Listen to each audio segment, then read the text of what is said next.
책을 통해 정치인의 삶과 발자취를 이야기하는 시간 오유경의 인생책방. 오늘 함께할 주인공은요.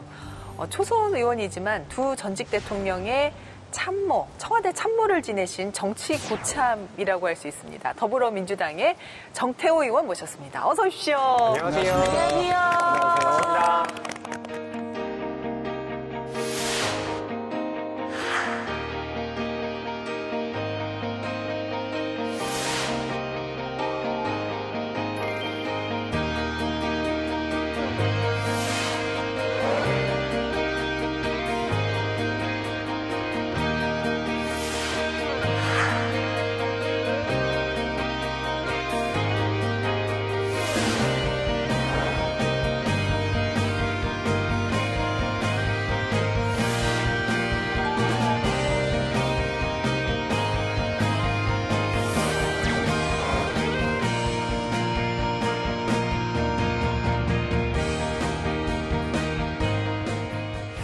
의원님, 예? 뭐 초선 의원이시지만 사실 이 초선 의원 되시기도 어려우셨다고 3수 만에 들어오셨다면서요. 네. 좀 특별한 기분이셨겠어요. 많은 분들이 저보고 삼성 같은 초선이라고 그러는데 네. 이게 좋은 얘기인지 싫은 얘기인지 솔직히 잘 모르겠어요. 예. 왜냐하면은 초선이면은 훨씬 더 좀 이 역동적으로 활동도 하고 그래야 되는데 네. 괜히 조심스러워지니까 네. 오히려 저한테는 좀 부담스럽죠. 그러나 뭐 좋은 뜻으로 말해주시는 거라고 생각을 네. 하고 있고 실제로 선거에서 떨어지기도 했었으니까요. 그래서 하여튼 뭐 많은 책임감을 느끼게 하는 그런 말씀드립니다. 예. 사실 3선 같은 초선, 뭐 다선 같은 초선이라는 거는 이 정치 쪽에서는 좋은 의미인 것 같아요. 초심을 유지하면서 네. 또 풍부한 경력의 소유자다. 뭐 이런 뜻으로 쓰이는 말 같은데 어찌됐건 국회에 처음 오셨을 때 뭐 예. 낯설진 않으시고 많이 익숙하지 않으셨어요? 예, 뭐 저는 그 노무현 대통령 모시면서 제가 정무팀장도 했었고요. 예. 그다음에 이제 문재인 대통령 모시면서 일자리 수석하면서 국회에 늘 또 운영위원회 열리면 출석도 하고 예. 개인적으로 좀 익숙한 편이었습니다. 그러나 막상 이제 국회의원 신분으로 들어오니까 네. 되게 힘드네요. 그러세요. 예. 그리고 우리 의원님 지역구가 관악구. 관악구 하면 또 신림동 순대타운. 있죠, 제가 있죠. 순대를 너무 좋아하거든요. 네, 네. 그리고 또 신림동 하면은 고시촌이 떠오르거든요. 근데 그 고시촌 일대가 좀 변신을 한다고 들었는데 정말입니까? 예, 엄청 변하고 있죠. 그 사법고시 없어지면서 네. 고시촌이 텅 비어버렸죠. 그러니까 이제 지역 경제도 어두워졌고. 네. 근데 저희들이 관악 벤처타운을 만들고 있어요. 그래서 최근에 경전철 신림선이 개통을 했는데 신림선 그 역 이름도 서울대 벤처타운역 정해지고 또 중소벤처기업부에서도 벤처기업 육성 촉진지구로 관악을 네, 또 네. 지정도 해주고 네. 그리고 실제로 지금 KT, 국민은행, 우리은행 등 이제 민간 기업들도 관악구에 들어와가지고 벤처기업 육성을 위한 센터도 이제 운영을 하고 있고. 예. 그래서 이제 최근에 그 벤처기업 유치를 위해서 공모를 했는데 네.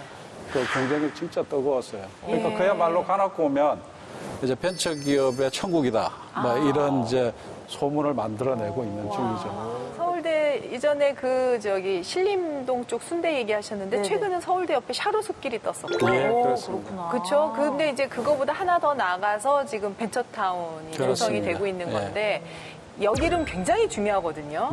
이 지역 될 것 같네, 뭔가가. 뭐가 될 것 같아. 이름이 좋아요. 또 이사 가야겠다, 그리고. 의원님들 나올 때마다 이사 가요. 그러니까. 그리고 거기 이제 명문대가 있다 보니까 인재가 많이 이제 모집할 수 있는 여건이 되다 보니까 그렇습니다. 또 기업들도 신청을 많이 한 게 아닌가 싶은 생각이 그렇습니다. 드네요. 서울대하고 관악구청하고 예.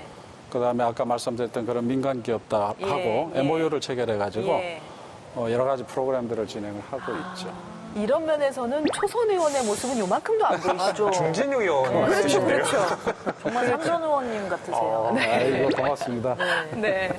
저희도 좀 인생 책방 하다 보니까 좀 있잖아요. 뭔지 감이. 느낌이 확 느낌이 와요. 와요. 근데 사실 그 벤처 업무는 제가 일자리 수석을 하면서 예. 그 제2벤처붐 정책이라는 걸 발표를 했었어요. 그래서 이제 벤처 업계로부터 많은 이제 칭찬도 받았던 건데 제2벤처붐이라는 용어도 직접 만들고 해서 그거를 이제 우리 지역에 국가적으로도 좋은 일이고 네, 네. 우리는 또 청년 인구가 많습니다, 지역에. 네, 그렇죠. 전국에서 제일 많은 지역이에요. 네. 청년 인구도 많고 1인 가구도 많고. 네. 그래서 우리 청년들을 위한 좋은 일자리들도 거기서 나오기 때문에 네, 네. 내 나름대로 이렇게 제 나름대로 어떤 사명감을 가지고 지금 하고 있죠. 오늘 인생 책방 뭔가 또 좋은 수업이 될 것 같은 그런 느낌이 드는데 이 의원님의 인생 책 바로 제러미 리프킨의 3차 산업혁명이라는 책입니다. 네. 이 평론가 이 책 어떤 책입니까? 제러미 리프킨은 이제 왠지 그냥 괜히 친숙하고 예. 그런데 네. 옆집 오빠 같아요, 그냥. 맞아요. 네, 네. 의원님들이 참 좋아하시는 그렇습니다. 분이구나라는 네. 생각이 드는데요. 네. 뭐 미래학자이고 또 세계적인 사상가로 뭐 널리 알려진 분이죠. 근데 이 분이 2011년에 3차 산업혁명이라는 책을 냅니다. 2차 산업혁명 같은 경우는 전기에너지와 이 석유가 합쳐지면서 네. 우리의 새로운 뭐 문물을 탄생시켰다면 3차 산업혁명이라고 하는 건 인터넷 커뮤니케이션 그리고 재생에너지가 결합하면서 새로운 물결을 네. 일으키고 있다는 네. 겁니다. 그러니까 과거에는 대량 생산을 해서 무조건 사람들에게 많은 걸 그냥 판매하면서 이득을 거두는 것에 집중을 했다면 이제는 그런 시대는 끝났다. 그런 수직적인 어떤 관계를 넘어서서 수평적인 관계로 이행하고 있다. 거기에 네. 우리가 어떻게 대비할 것인가를 논하고 있는 책입니다.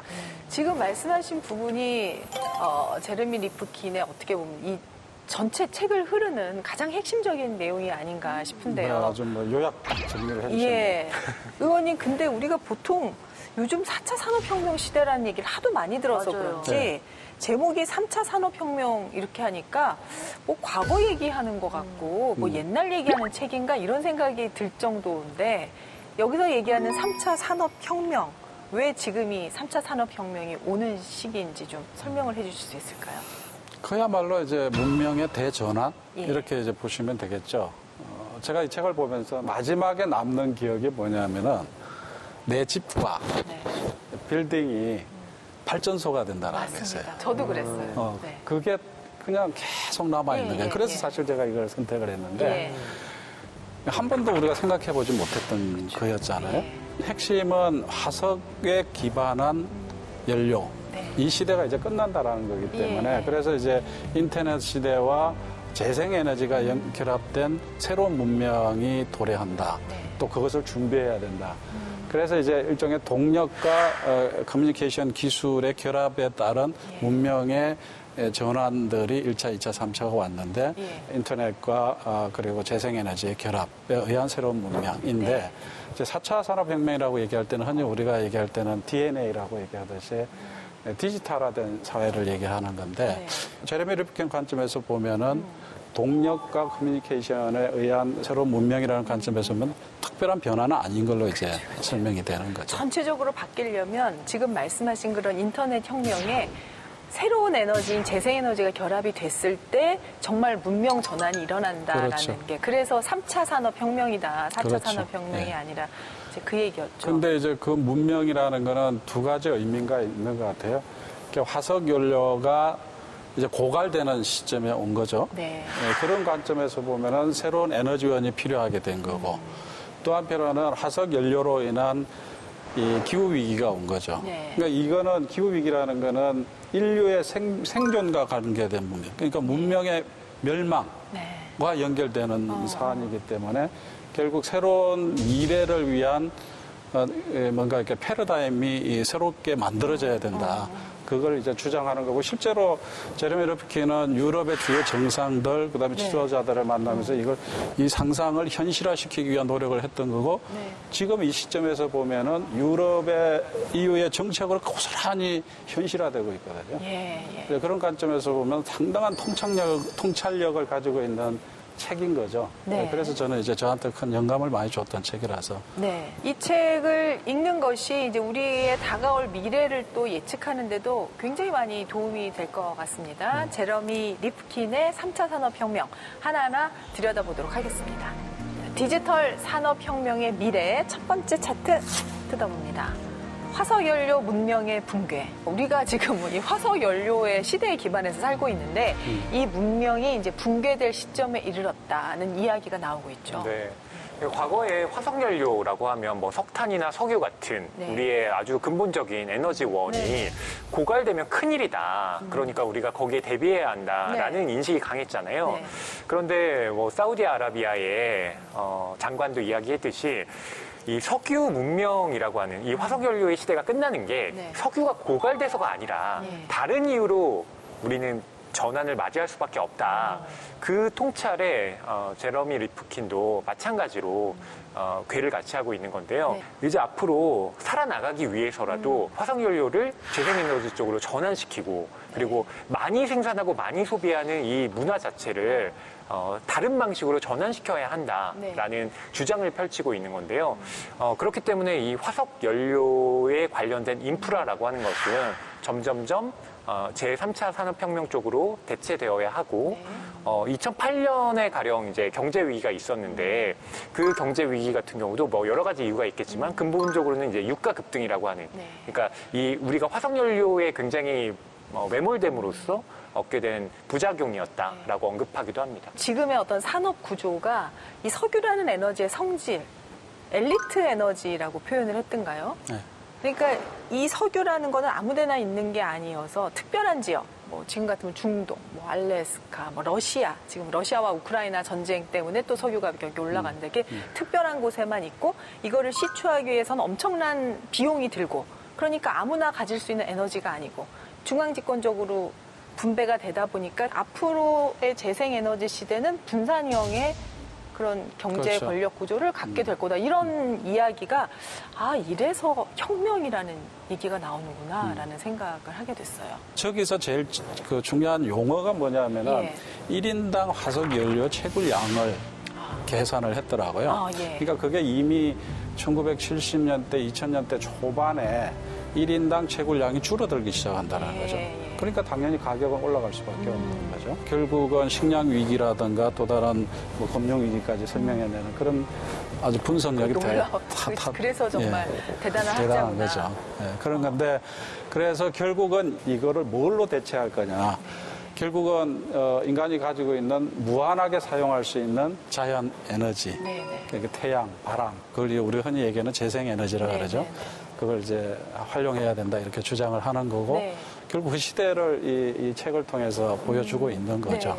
네. 이제는 여러 곳에서 예를 들면 뭐 우리나라 치면 전라남도 해남 쪽에서 또 신안 쪽에서 네. 또 동해안 바다 위에서 네. 얼마든지 이 바람과 태양을 가지고 예. 전기를 생산할 수 있다는 거죠. 예. 그러나 이것이 뭐 대규모 공장의 형태 물론 그것도 있습니다. 있지만 태양광 같은 경우는 민간 소기업의 형태로도 얼마든지 생산이 가능하니까 결국 이게 분산형으로 이 에너지가 생산된다, 전기가 네. 생산된다 이런 관점을 가지고 있는 거고 그래서 이제 이것을 분산형 전원이라고 얘기를 하죠. 예. 예를 들면 내가 집에서 우리 집을 위한 보통 태양광 설치하잖아요. 네. 이걸 쓰고 남은 것 이런 것들은 이제 다른 사람들한테 팔 수도 있어야 되고 아니면 줄 수도 있어야 되고 거래할 수 있는 시스템이 만들어져야 되는데 그래서 결국 잉여의 에너지를 어떻게 하면 거래할 수 있을까 이런 것들 고민하게 되니까 그것을 기존의 인터넷 기반한 거래 시스템을 만들어내는 거고 이렇게 이제 결국은 미래의 에너지 생태계가 만들어질 것이다라고 예측을 하고 또 그렇게 가야 된다고 주장을 하고 있는 거죠. 그렇게 가면서 우리 삶의 이제 형태도 달라질 거라는 게 이제 예상이 되는데요. 그렇죠. EU가 이제 앞서서 탄소 중립 정책이라는 걸 펼치고 사실 우리 기업들도 이제 그 기준에 맞춰서 수출을 해야 되는 유럽에 이제 진출할 때는 그런 상황까지 왔는데 이게 이제 EU 같은 경우에는 이런 탄소 중립 정책을 함으로써 에너지를 이제 어떤 나라에 의존하는 것도 좀 많이 없애면서 다시 한번 경제 부국이나 어떤 중심으로 떠오르겠다 이런 두 마리 토끼를 다 잡는 전략이라는 생각이 들더라고요. 그렇죠. 이제 재생에너지와 관련해서는 소위 뭐 다르게 표현하면 이제 에너지 전환 뭐 이렇게 이제 표현을 하는데 예. 가장 유럽이 앞서가 있죠. 네. 이미 이 제레미 루피컨이 이 유럽의 지도자들하고 1900년대 말부터 2000년대 초반 이 방향의 정책을 하도록 계속 권유를 하죠. 네.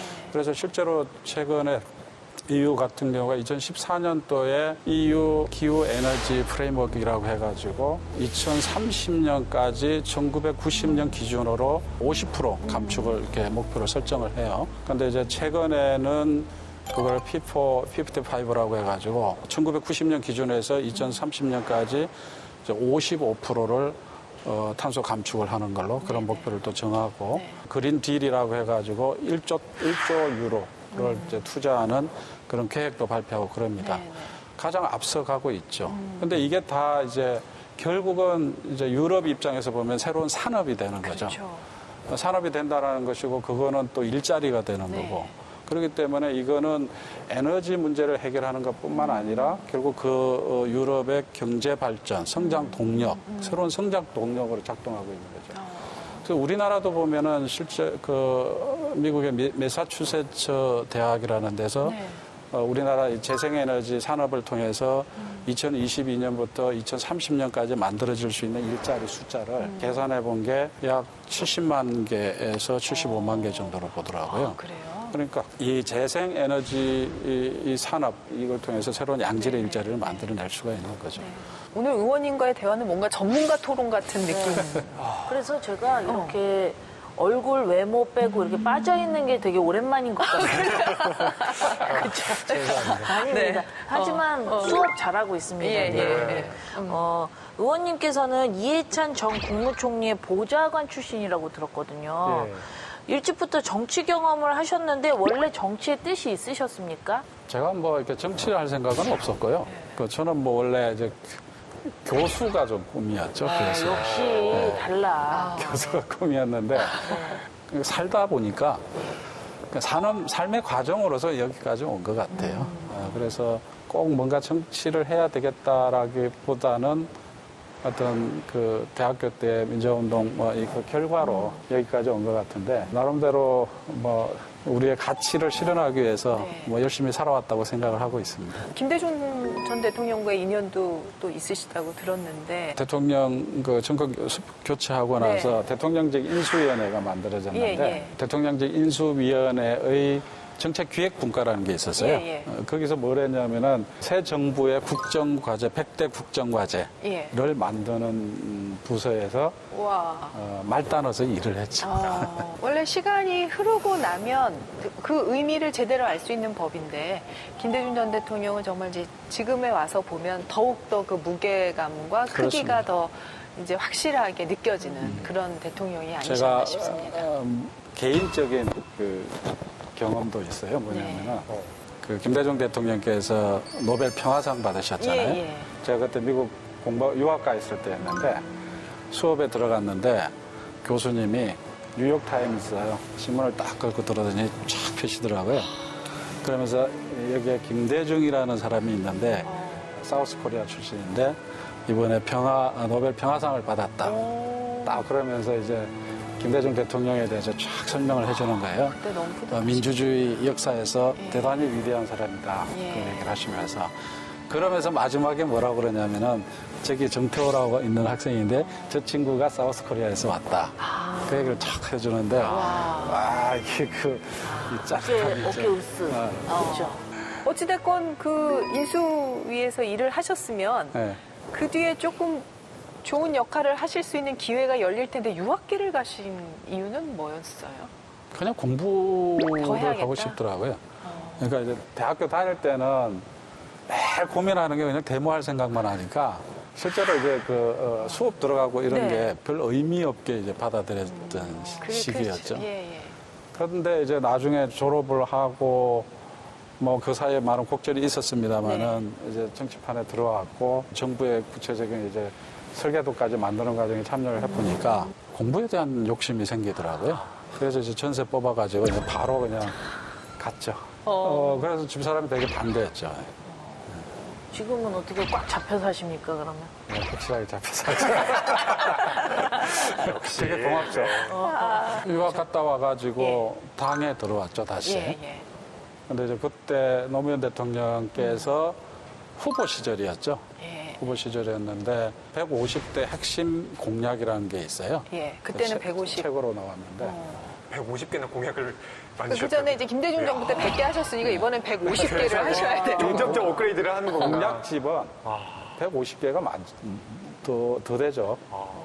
몇백 근데 개 되니까. 150대. 근데 이제 가장 대표적인 공약 150개를 뽑은 그 공약집이 있습니다. 근데 그걸 제가 영광스럽게도 그 당시 노무현 대통령 후보한테 네. 직접 보고를 했죠. 그래서 그 인연으로 해가지고 나중에 이제 청와대까지 들어갑니다. 그러시구나. 자, 디지털 산업혁명의 미래 두 번째 차트 뜯어보겠습니다. 인터넷 기술과 재생 에너지의 결합.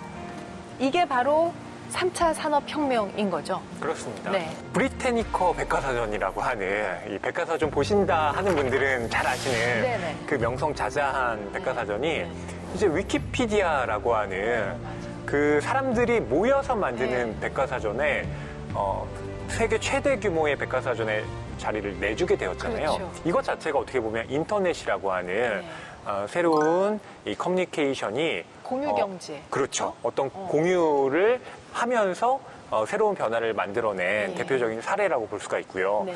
또 이것은 인터넷이라고 하는 수평적 관계의 이동이기도 합니다. 왜냐하면 인터넷은 네. 뭐 세계 각국의 사람들과 연결되고 또 뭐 높고 낮음이라는 게 존재하지 않잖아요. 네. 그렇기 때문에 쌍방향성, 네, 네. 수평성 이게 강조가 되는 것이고 또 재생에너지도 3차 산업혁명에서 굉장히 중요한 에너지원으로 꼽는데 재생에너지도 마찬가지입니다. 햇빛, 바람 이게 특정한 나라에만 있는 게 아니잖아요. 그래서 엘리트 에너지의 반대 개념이죠. 물론 그렇죠. 지형에 따른 요소는 있겠죠. 그래서 인터넷과 재생에너지가 같이 결합되는 이 현상 자체가 굉장히 중요하다. 수평적이고 분산적인. 네. 근데 모든 그 에너지뿐만 아니라 이제 모든 산업 구조가 그렇게 될 것이다라고 보는 게 이제 3차 산업혁명의 우리의 달라진 미래가. 그렇지 않으면 도태되겠다라는 그렇죠. 거니까요. 이 저자가 책에서 3차 산업혁명의 5가지 핵심 요소를 언급을 했는데 저희가 이야기를 하는 것보다 우리 의원님의 설명을 좀 들어보는 게 어떨까 싶습니다. 제레미 러브킨이 어떤 문명의 대전환이라고 얘기할 때 네. 그게 이제 3차 산업혁명이라고 한다면 이거를 구성하는 핵심적인 5가지 요소가 있는 거죠. 네. 이 5가지가 서로 시너지를 내면서 하나의 유기체처럼 새로운 문명을 만들어 나가는 건데 네. 그 첫 번째가 이제 화석연료 기반 사회에서 재생에너지 기반 사회로 넘어간다는 거죠. 네, 에너지가 바뀐다. 네, 에너지가 바뀐다는 네. 거고 두 번째로는 이제 아까 말씀드린 것처럼 집과 빌딩이 발전소가 돼서 자기가 쓰고 남는 거는 또 뭔가는 이제 저장을 하거나 뭐 교환을 하거나 네네. 또 공유하거나 뭐 네. 그렇게 해야 되지 않겠어요? 예, 예. 그러려면 이제 에너지를 저장하는 뭔가 수단이 있어야 되죠.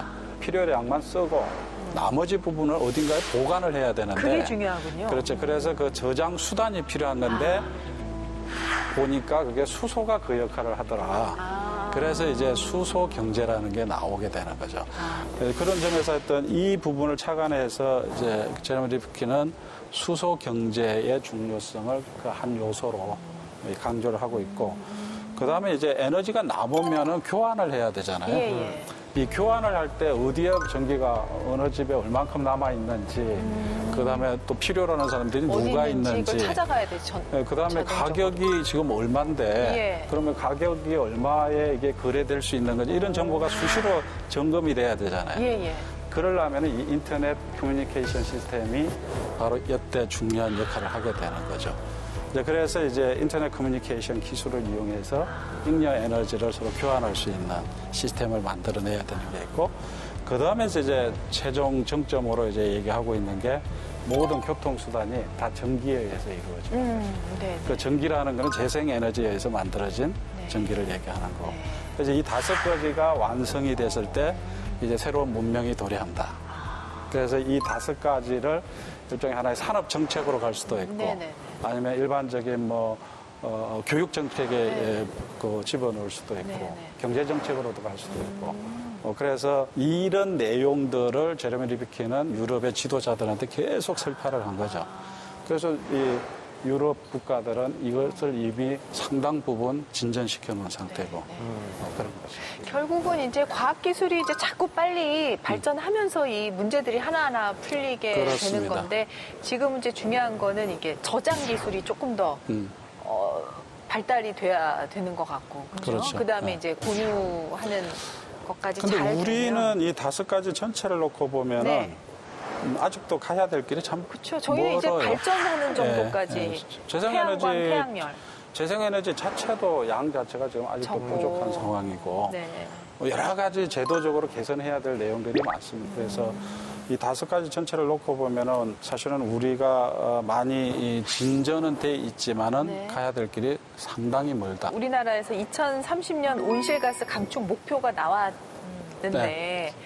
과도한 목표다 이런 얘기들도 있던데 의원님 생각은 어떠세요? 우리가 달성할 수 있는 목표입니까? 아니면 좀 쉽지는 않다. 그냥 상징적인 목표다라고 생각을 하세요? 상당히 어려운 과제죠. 예. 원래는 뭐 30% 얘기도 있었고 뭐 35% 얘기도 있었고 38% 얘기도 네. 있었고 그랬는데 결국은 이제 정부가 최종적으로 40%로 목표를 해서 국제사회에서 약속을 공표를 한 한 겁니다. 건데.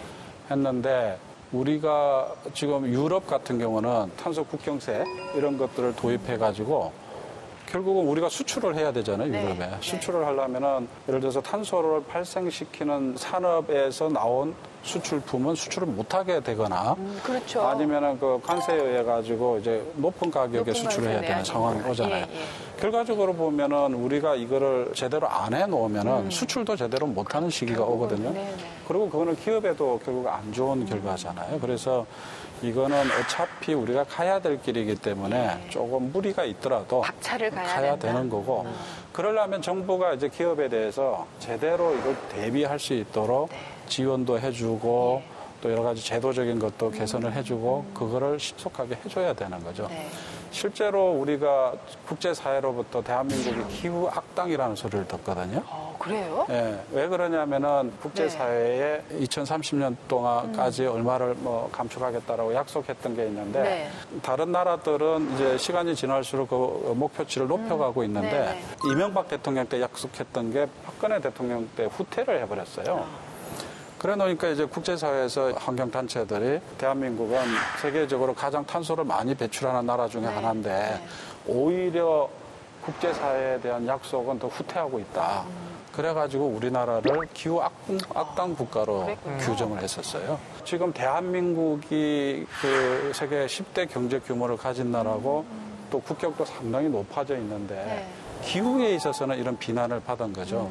그래서 그런 것까지도 우리가 생각한다면은 좀 무리이기는 하지만 네. 그리고 기업 자체를 위해서도 NDC 40% 이거는 뭐 우리가 좀 어렵지만 가야 될 길이다. 저는 네. 그렇게 봅니다. 자, 1교시 끝났습니다. 아, 끝나서 자, 네. 띵동, 띵동. 끝났습니다. 오락부장! 아, 이렇게 지구의 환경을 위해서 엄청난 지식을 갖고 계시고 또 노력을 하고 네. 계시는 의원님이신데, 그 여기서 잠깐 숨을 좀 고르고 가는 게 좋을 것 같아서 이름하여 인생 밸런스 게임을 준비했습니다, 의원님. 지금부터 5초 안에 선택을 해주시면 됩니다. 아시겠죠? 네, 양자택 그리고, 일입니다, 의원님. 선택한 이유를 아주 짧게만 답변해 주시면 좋겠습니다. 네, 문제 드리겠습니다. 둘 중 하나만 선택해야 된다면 정권 말기 청와대 참모진대 존재감 제로 국회의원. 하나, 둘, 셋. 너무했다, 질문. 청와대 참모진이 좋을 것 같은데. 정권 그 말기. 이유는 청와대에 있으면은 그래도 뭔가 마음 먹으면 할 수 있는 일들이 많은데 국회에 오니까 되는 것도 없고 안 되는 것도 없고 그래요. 솔직한 말씀이시네, 네. 솔직한 네, 말씀. 그러니까 좀 답답하죠. 근데 이제 그게 이제 정치의 영역인 거는 제가 알죠. 네, 네, 알지만은 좀 뭔가 속도감 있는 변화라는 관점에서 보면은 청와대에 있는 게 그래도 재미난다. 알겠습니다. 그렇군요. 이해가 됩니다. 네, 두 번째 질문 드리겠습니다. 승리 확실 초선 의원 대 승패 반반 재선 의원. 하나, 둘, 둘, 셋. 승리 반반 재선 의원이 그래도 낫죠. 또 차기를 노리시는 우리 의원님의 포부. 그 이유이십니까? 네, 네. 의원님? 저는 승리 확실한 재선이라고 생각하고 있는데. 자, 응원해드리겠습니다. 화이팅, 화이팅! 네, 화이팅, 화이팅. 네, 자, 다음 좋습니다. 문제. 청와대에 계실 때나 네. 지금도 마찬가지지만 협업이 중요하시잖아요. 네. 이 중에서 팀을 고른다면 나 빼고 브레인 팀 대 내가 유일한 희망인 팀. 하나, 둘, 셋. 내가 유일한 희망인 팀이죠. 왜요? 그 어디 휴가 갔다 왔는데 네. 내 없어도 잘 되고 있는 거 보면 약간 좀 기분이 이상하잖아요. 네네. 뭔지 알 것 하기야. 같아요. 그렇죠. 네네, 뭔지 알 것 같아요. 내 없어도 잘 돌아가네. 네, 그러면은 네. 마치 내가 이게 존재감도 없는 것 같고 그러잖아요. 근데 제가 그런 느낌이 드는 걸 가끔 경험을 해봐가지고 그래도 내가 희망이 조직이 낫다. 의원님은 유일한 희망이십니다. 예. 네. 다음 문제입니다.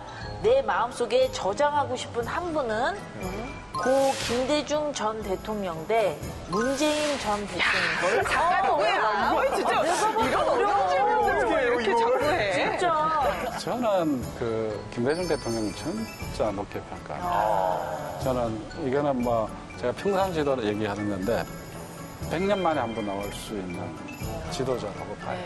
지금까지 의원님의 솔직한 답변 정말 정말 감사드립니다. 솔직하게 감사합니다. 근데 네. 사실 문재인 대통령 제가 또 직접 모셔가지고 말씀 안 하셔도 알죠? 우리 다 알아요. 네, 그럼요. 네.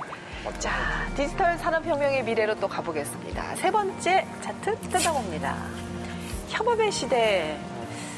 이 제3차 산업혁명의 에너지의 속성이 이제 우리 사회의 어떤 속성을 결정하는데 이제 이런 시대가 온다는 거 아니겠습니까? 예.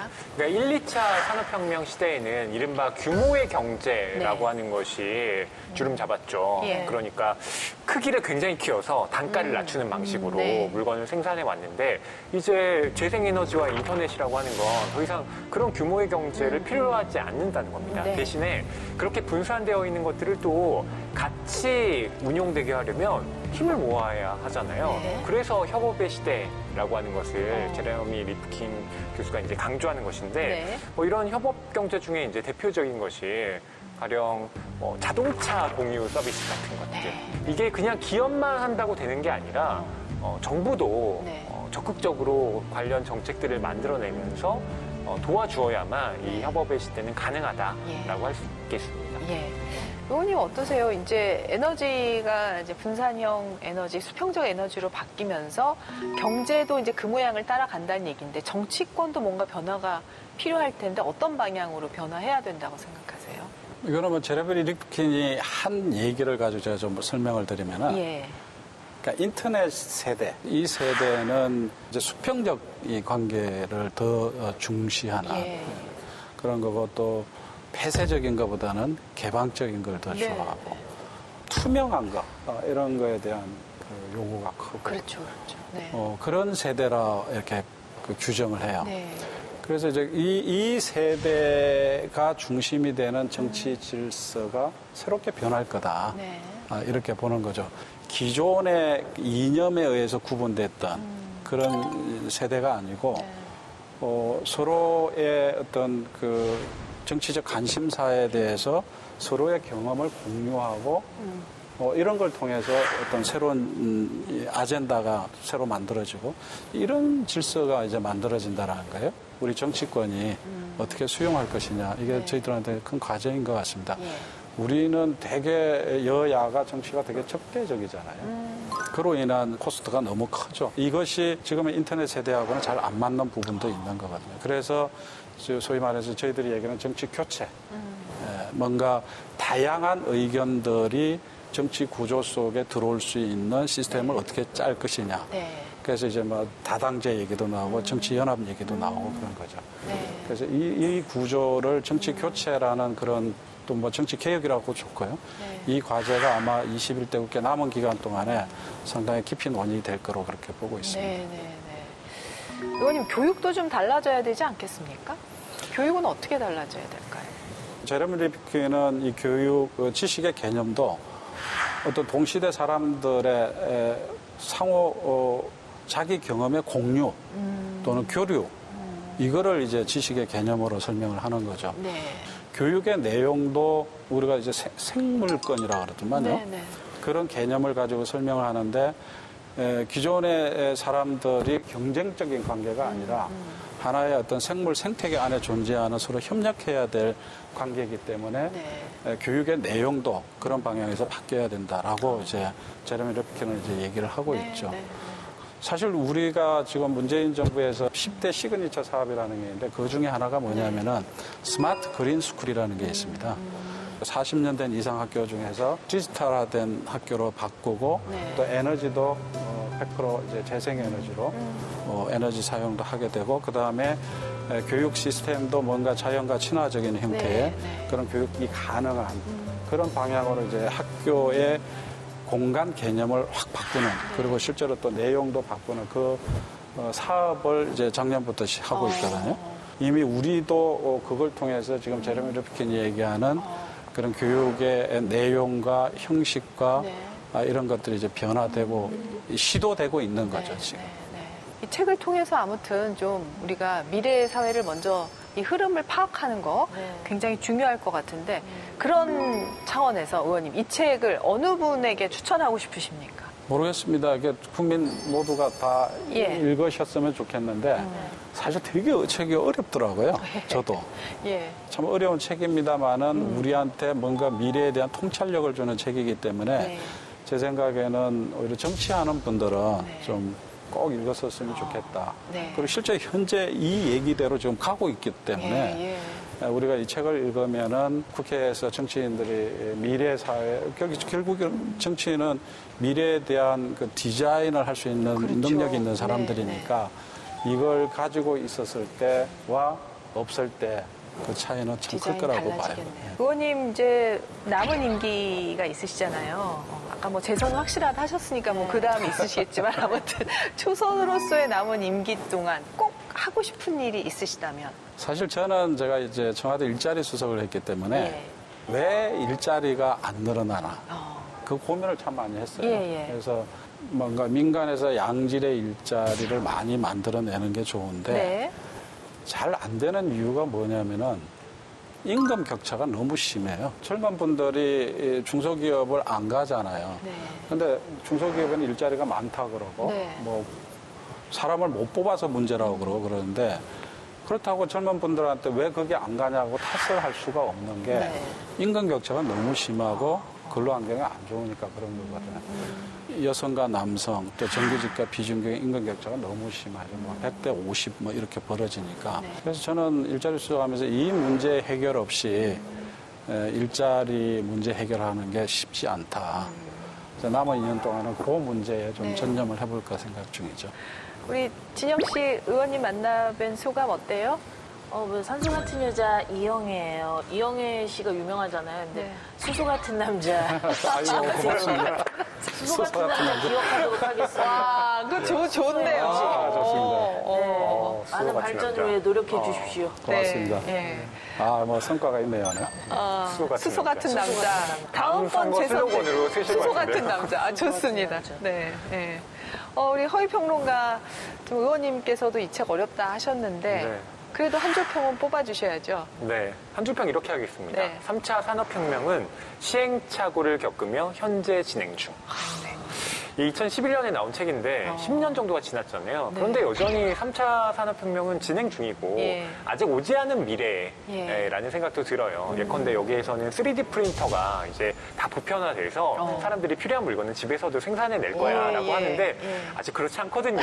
그렇죠. 그래서 이 미래가 언제 도래할까? 그러기 위해서 정부와 또 기업, 국회의 노력이 필요하다는 점에서 이 책이 매우 시의적절하다라는 생각이 듭니다.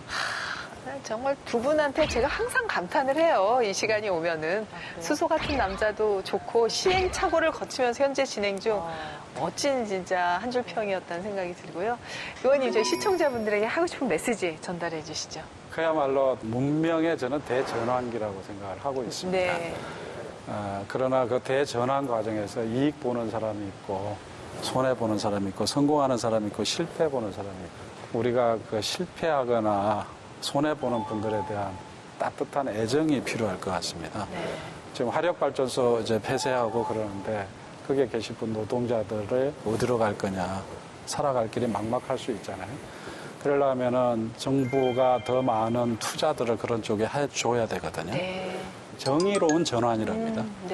그러니까 정의로운 전환이 되려면은 국민들께서 그런 쪽에 관심 가져주시고 압력도 넣어주시고 그래야 정부가 그런 방향으로 갈 수가 있는 거죠. 그 역할들을 당연히 국회의원으로서는 해야 되겠지만 그런 방향에 많이 힘을 주시면 고맙겠습니다. 네, 알겠습니다. 알겠습니다. 네, 오늘 제레미 리프킨의 3차 산업혁명 책을 했는데요. 사실 우리나라가 2차 산업혁명에는 많이 뒤졌어요. 민족적 순환도 많이 겪었습니다. 3차 산업혁명에서는 앞서 나가는, 그래서 새로운 세기가 더 밝고 희망찬 그런 시대가 우리나라에 왔으면 좋겠어요. 그렇습니다. 문화광국 꿈도 못 꿨는데 지금 이루어진 것처럼 그럼요. 그런 때가 오지 않을까 싶습니다. 스소 같은 남자 정태우 의원님과 함께한 시간이었습니다. 감사합니다. 감사합니다. 고맙습니다.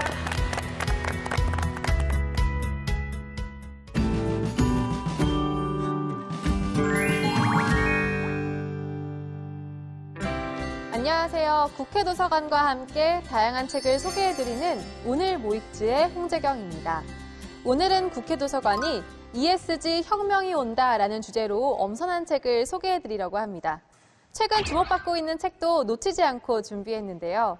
먼저 주목받고 있는 정치 분야 도서부터 만나러 가보실까요?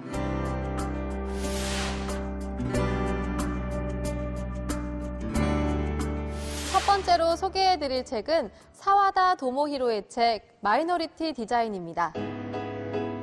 구부러지는 빨대, 한 손으로 켤 수 있는 라이터, 타이프라이터의 발명 유래를 아시나요? 구부러지는 빨대는 누워서 생활하는 사람이 손을 쓰지 않고 스스로 음료를 마실 수 있도록, 한 손으로 켤 수 있는 라이터는 두 손을 못 쓰는 사람을 위해, 타이프라이터는 시력을 잃어가는 연인과 편지를 주고받기 위해 만들어졌다고 합니다. 일본 최대 광고 회사의 잘 나가는 카피라이터였던 저자 사와다 도모히로 역시 생후 3개월 된 아들의 시각 장애를 알게 된 후 자신의 능력을 더 좋은 사회를 만들기 위한 사회복지 영역에 사용하기 시작합니다. 시각 장애인의 다리와 신체 장애인의 눈을 공유하는 로봇 린린, 장애인과 국가대표가 함께 경기하는 유루스포츠 등 스포츠, 패션, 음악, 로봇공학 등 분야를 넘나들며 한 사람의 약점을 출발점 삼아 기존의 통념을 뒤흔드는 프로젝트들을 진행하고 마이너리티 디자인이라는 이름을 붙였습니다. 모든 약점은 이 사회의 가능성이다 라고 말하는 사와다 도모히로의 책 마이너리티 디자인을 추천합니다. 두 번째 책은 우춘희 연구활동가의 책 깻잎 투쟁기입니다. 깻잎, 고추, 토마토, 딸기, 계란, 김, 돼지고기. 우리 밥상에 오르는 먹을거리들이 이주 노동자들의 손을 거쳐 왔다는 사실을 알고 계셨나요? 고령화와 청년층 이탈로 텅 비어버린 농어촌엔 노동자 10명 중 4명이 이주 노동자이고 채소나 과일을 재배하는 농가에서는 그 비중이 훨씬 크다고 합니다. 연구자이자 연구활동가인 저자는 캄보디아 이주 노동자들과 1,500일 동안 깻잎밭에서 일하며 노동자들이 처한 열악한 노동 조건과 생활 환경, 그리고 이주 노동자들이 들어온 이후의 농촌 사회 풍경을 기록했습니다. 화장실 가기를 포기하고 하루 10시간, 15,000장의 깻잎을 따는 이주 노동자들은 스스로를 노예라고 부른다고 하는데요. 4년 넘게 이주 노동자들을 만나면서 그들의 눈물로 우리의 밥상이 차려지고 있다는 현실을 알게 되었다라고 말하는 우춘희 연구활동가의 책 깻잎 투쟁기를 읽어보시는 건 어떨까요? 다음은 국회 도서관이 선정한 테마 도서를 만나보는 시간이죠. 책으로 말을 걸다 이번 주제는 ESG 혁명이 온다입니다. 낯설기도 익숙하기도 한 단어 ESG. ESG란 무엇이고 ESG가 몰고 오는 혁명은 무엇인지 함께 보실까요?